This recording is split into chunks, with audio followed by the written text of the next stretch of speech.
Hello Canada, welcome back to Canadian Citizen Journal. I'm your host, alias Tagai. Seems like we have another plane crash. What is going on? This is getting out of hand. Let's take a look at some breaking news. Well, right now we're starting with breaking news. There's been another deadly plane crash, this time at the Marana Regional Airport near Tucson. The Marana Police Department has confirmed 2 people have died after 2 small planes collided in midair. We're being told a Lancer and a Cessna 172 crashed into each other just before 8:30 this morning. 2 people were on board each plane. Right now, the FAA and NTSB are investigating the crash. And 12 News journalist Troy Hayden is at the scene and has the latest for us on this breaking news. Marana is a small town about 20 miles north of Tucson, and we're here at the Marana Airport. The crash scene is back here. We don't know what led to the crash, but we do know it was some sort of a collision between 2 planes. And we talked to Marana police earlier. Unfortunately, the investigation is ongoing. The airport is currently shut down and not operational while the investigation goes on. The FAA and the NTSB are currently en route to further investigate. And this incident comes on the heels of several crashes we've seen across the country and even in Scottsdale, where just recently we had a private plane slide into another private plane where the pilot was killed. So the investigation here is ongoing. We hope to have more information on later editions of 12 News. Wow. Unbelievable. Moving right along. So the turd announced that they're solidifying this deal for this high-speed rail. I'm going to get into why they're doing this. Let's just listen to this guy. Grab your puke buckets. Grab your puke buckets. Here's your warning. I'm only going to let him talk a little wee bit, and then I'm shutting him down. Nobody likes hearing him. My guts turn. If you can imagine how many times I have to listen to this guy all day, all night, cruising through news articles, all the rest of it. Yeah, if you're sick of it, imagine how I feel. This guy makes me nauseous. Today, I'm announcing the launch of ALTO, the largest infrastructure project in Canadian history. A high-speed rail network between Quebec City and Toronto with stops in Trois-Rivières, Laval, Montreal, Ottawa, and Peterborough. It'll span 1,000 kilometers with 100% electric trains that will reach speeds of 300 kilometers an hour. A reliable, efficient, high-speed rail network will be a game changer for Canadians, slashing travel times by half, getting you from Toronto to Montreal in 3 hours. Okay, I'm not even going to play anymore. My guts are turning. Now, this is way deeper. Like this is just solidifying for, especially for my viewers, and I'm sure a lot of people out there are starting to really catch on to this. I'm just going to throw this is the stuff that media should be talking about, but they're not. So I'm just going to let you know on how deep this goes. So Trudeau he's racing to sign this deal in before they get their butts kicked out of Parliament, and we start doing some auditing, and we won't have the ability to cancel it. And trust me, we need to cancel this. This is going to be a huge debacle. This is going to have overruns in cost. It's lining the pockets of all of the filthy rich and the Laurentian elite. Don't believe me? Let's look into this. So, here's just a quick search using AI.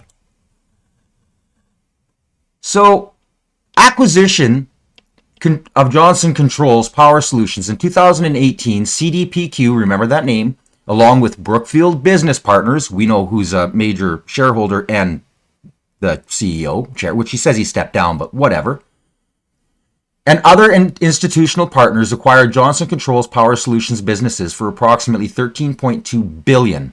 This was one of the largest acquisitions for Brookfield Business Partners since it went public in 2016, highlighting a significant collaborative investment between CDPQ and Brookfield, CDPQ being the major partner in this rail. They also stake in First Hydro Company in 2024.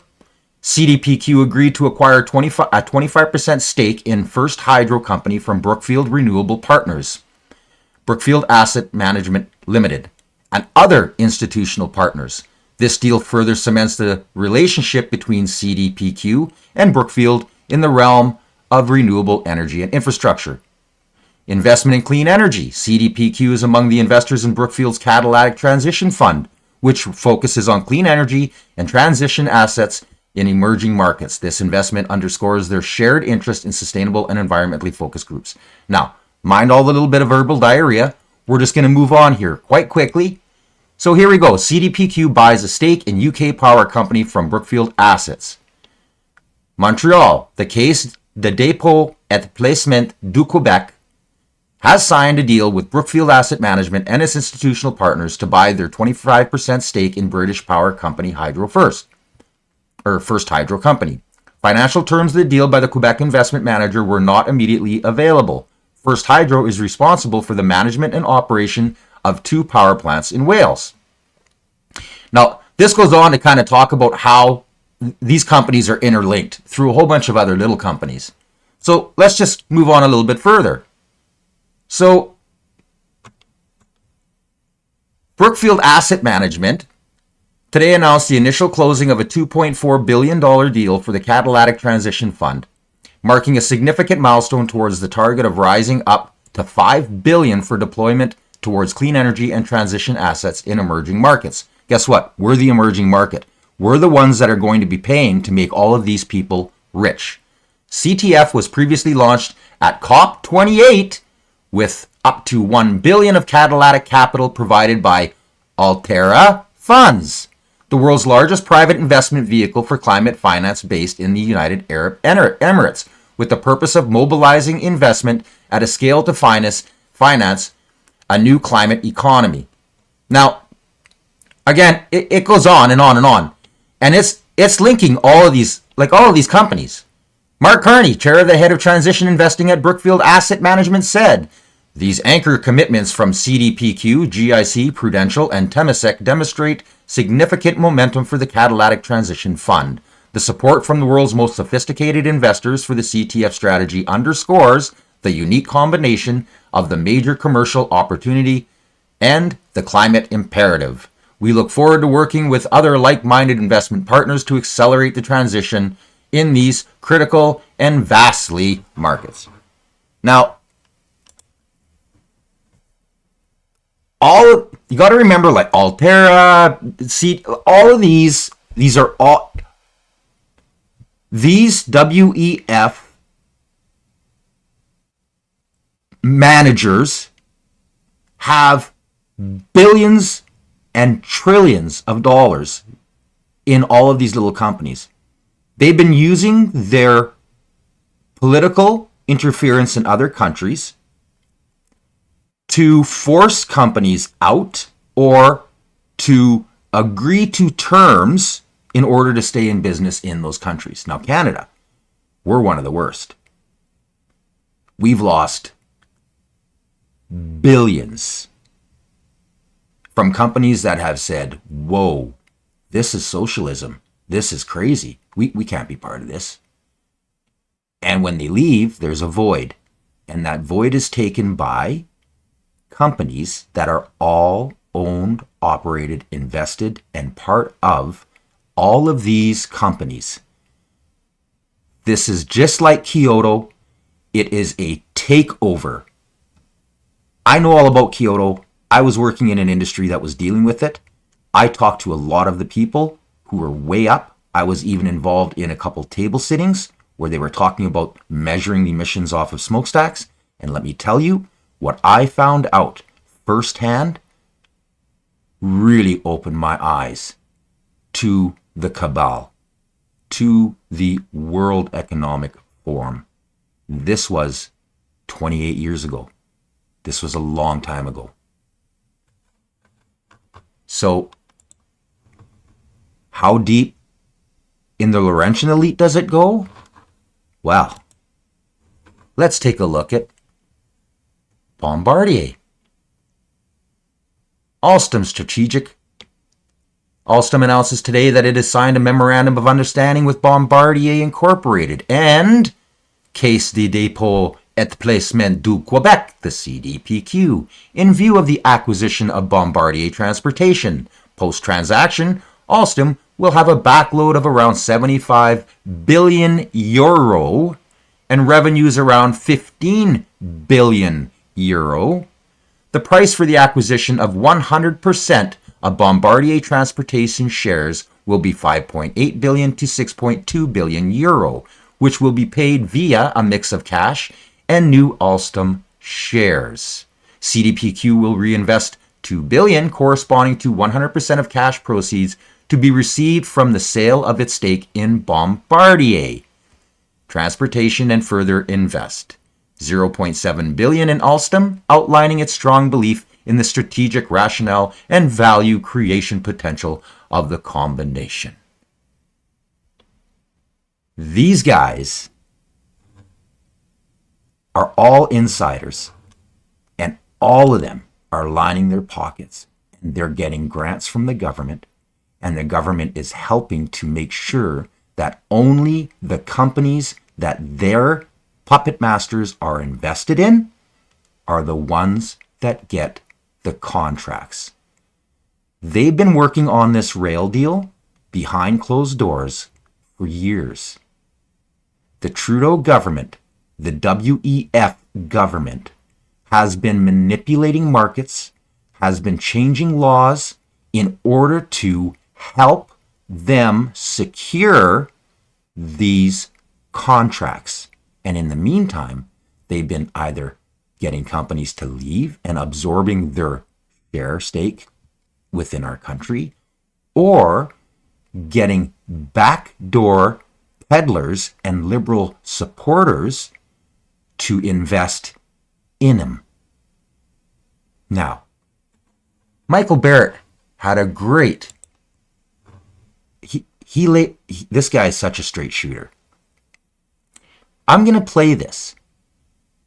And most of you will probably be really surprised, especially if you watch mainstream, on how little coverage, if any, that you saw of this press release.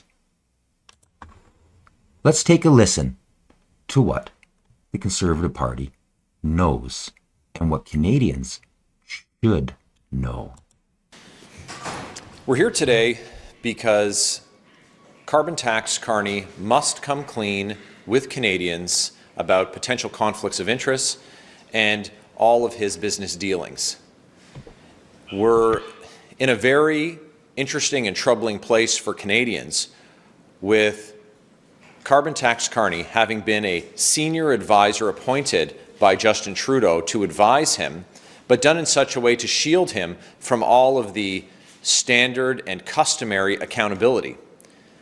Justin Trudeau gave Marc Carney all of the power and none of the accountability that comes with it.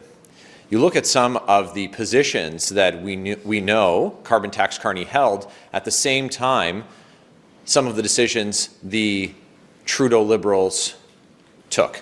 For example, the Trudeau Liberals changed mortgage rules in such a way that would benefit the bottom lines, pad the pockets of mortgage companies, private mortgage insurers, like the one owned by the company Mr. Carney represents at the same time he was sitting in the Prime Minister's office. While Mr. Carney was chairman of the board at Stripe, Stripe was shielded from the government while they were gouging Canadians. This is the same problem we have with Brookfield trying to enter into a pension scheme with the Canadian government worth $10 billion to Canadians, while Marc Carney was sitting in the Prime Minister's office.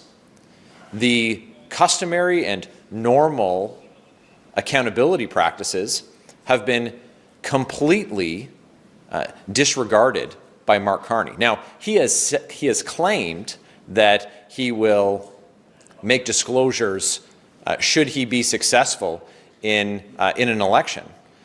But what that means is he could get through the Liberal leadership and through a general election, and it would be an additional 4 months before those disclosures were completed.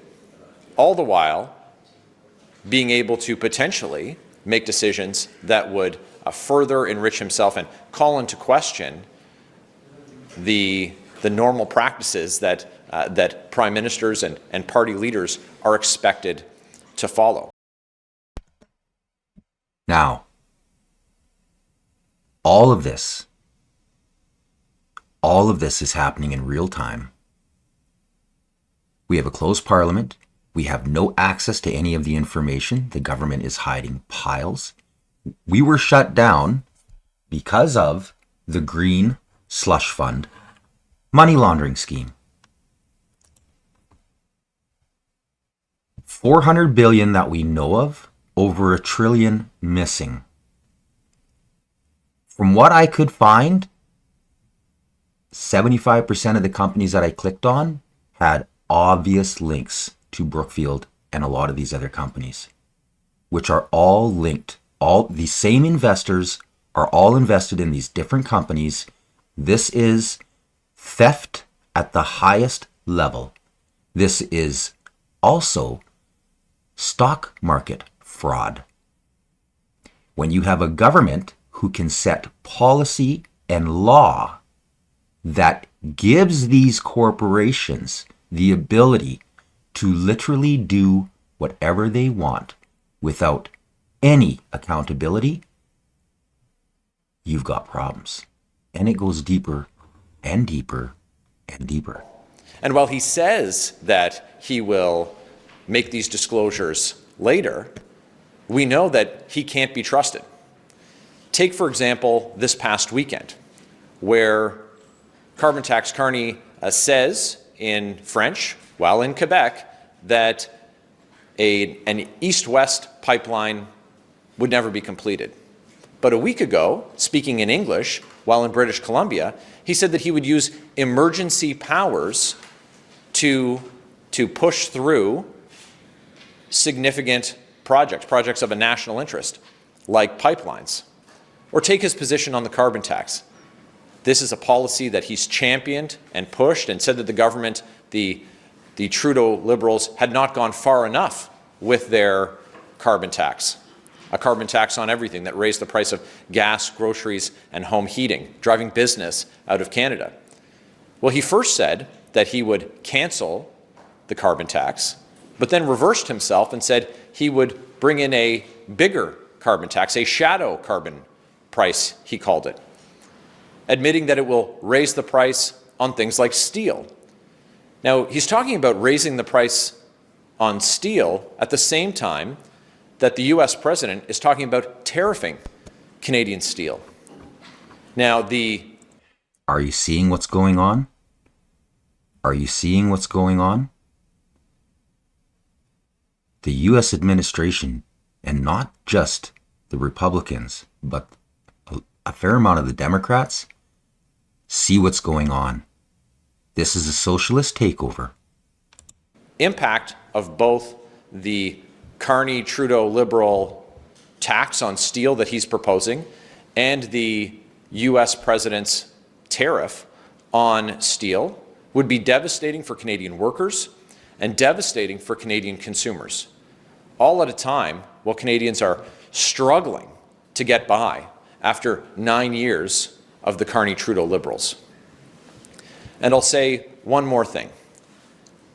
Carbon Tax Carney is looking to lead the Liberal Party of Canada. This is a party that's been led by Justin Trudeau and a group of ministers who are known serial ethical lawbreakers.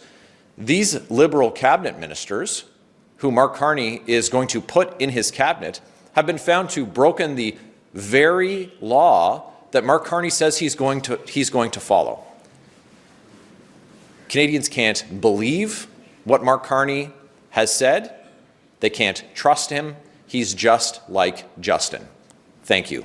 So is it Marc Carney that needs to change, or is it the rules? And if so, if it's the rules that need to change here, what would a Conservative government do to change these ethics rules?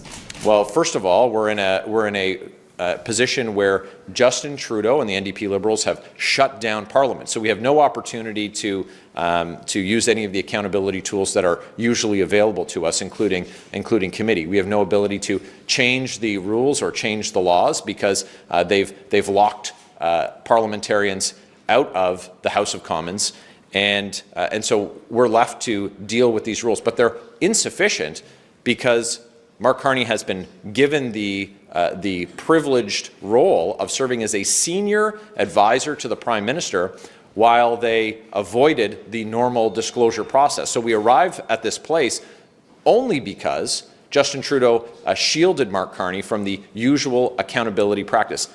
To be clear, the rules weren't designed for a situation like this and would need to be updated to reflect the reality that we find ourselves in.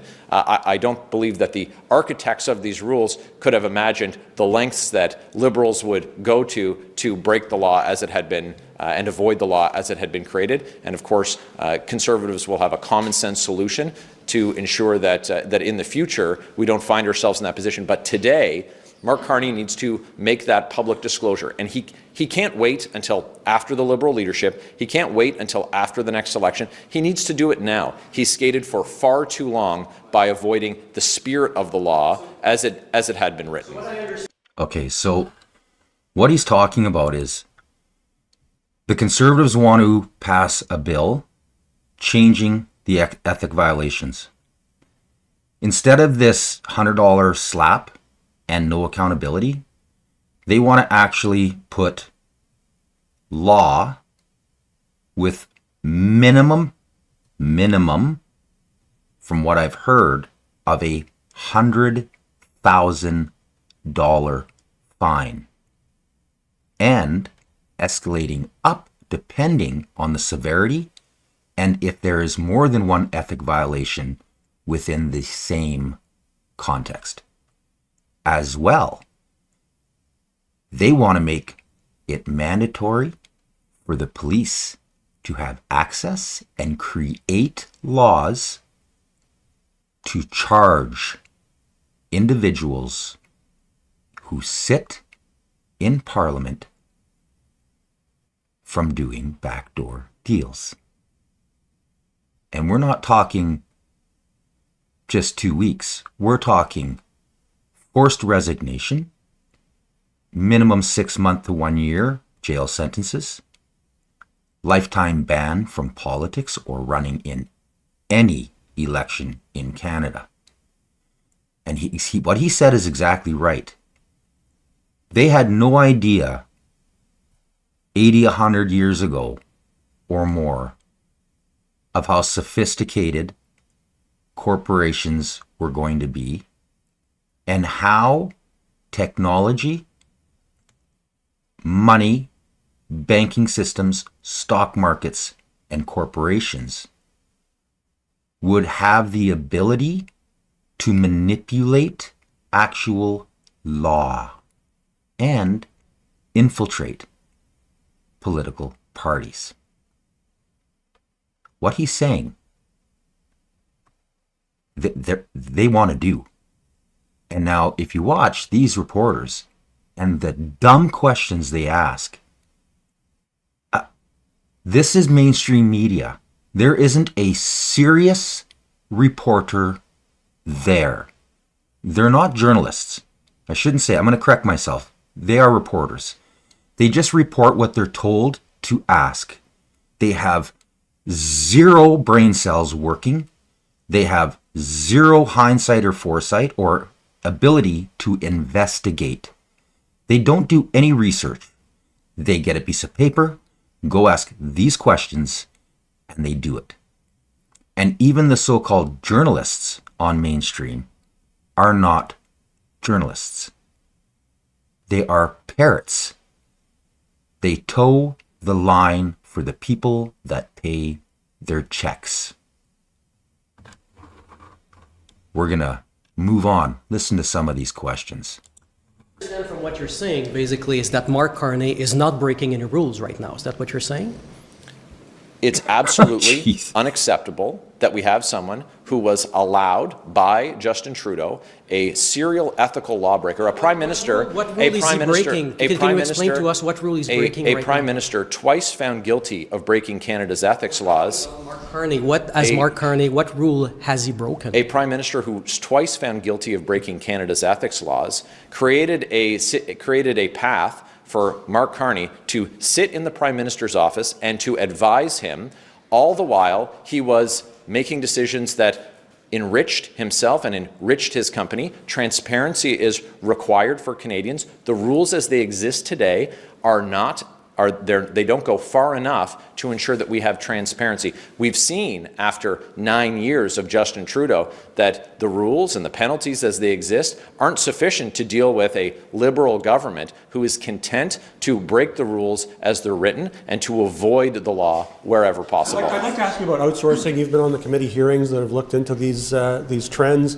The government has pledged in budgets to save money in this area, to cut back, and now the public accounts show that, in fact, it's a new high, nearly $18 billion in outsourcing last year. What do you make of that?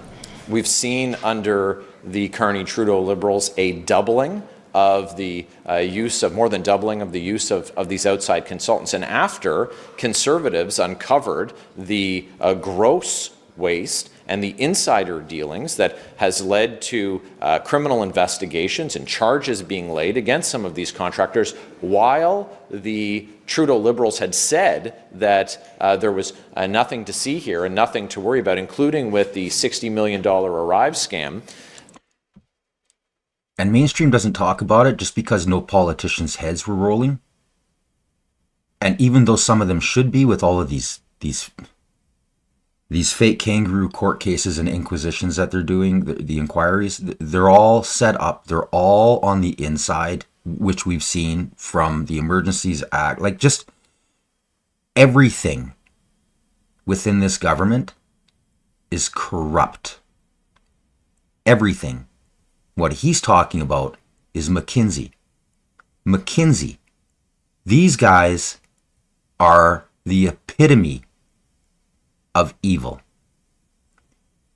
They're the ones that are getting paid to outsource like everything. Hundreds and hundreds and hundreds of millions of dollars that we know of. And it looks like billions of dollars over the course of the last 9 years. Trudeau government spent more in this first year with outside sources than any previous government has spent. And he's done this for 9 years.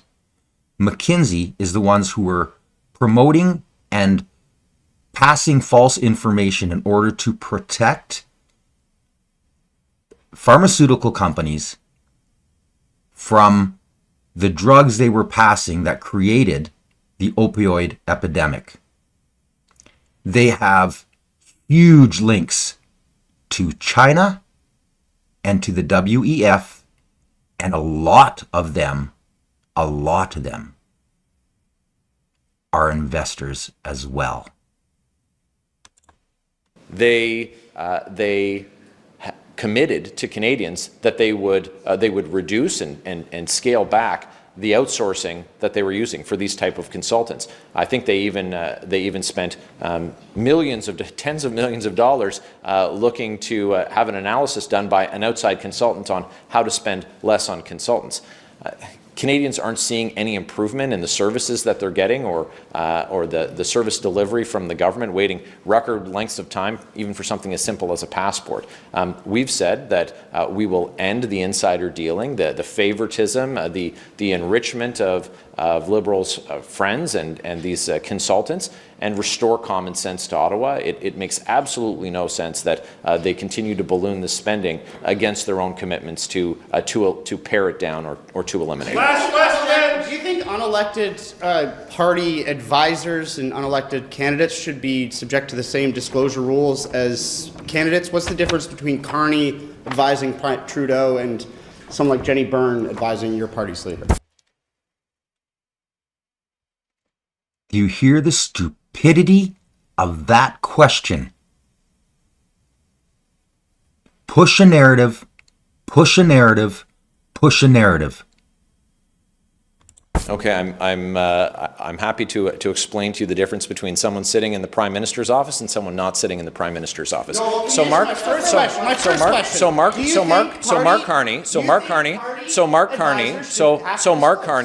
Carney, who was sitting in the Prime Minister's office, was an advisor to Justin Trudeau, and at the same time that he was an advisor to Justin Trudeau, I listed, while you wandered off, I listed a number of examples of how his company benefited from decisions that the government that he was advising was taking. All the while, he wasn't being subjected to the standard disclosure rules that exist for someone who's advising the Prime Minister.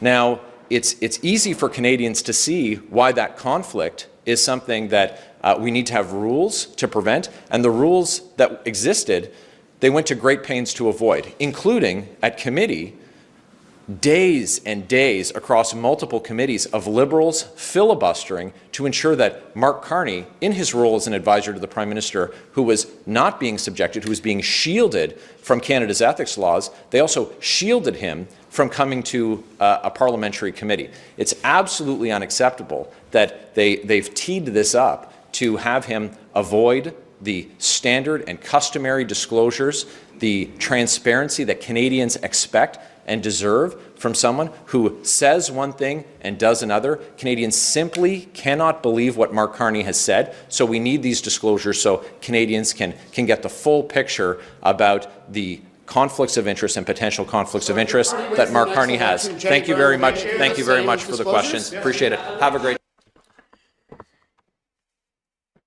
Michael Barrett did a fabulous job on that. He held his tongue pretty good. He didn't give away a lot because he knows who he's talking to. When the Liberal NDP government gets kicked out by the Canadian people and we have fresh blood, we are going to see a complete changeover in that filthy, infested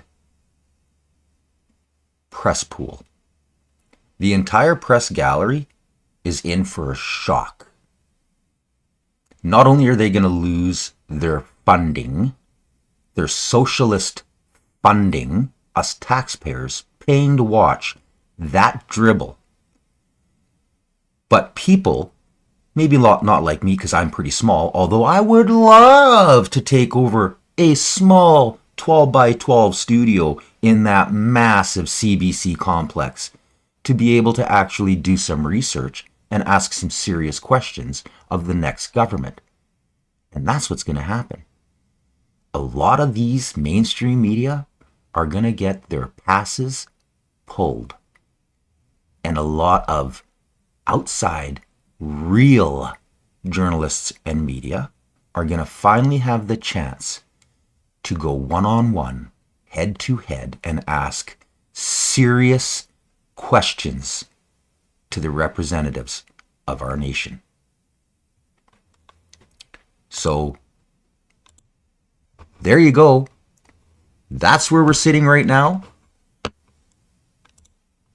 The craziest part is that these people think the voters out there are jumping up and down at this announcement.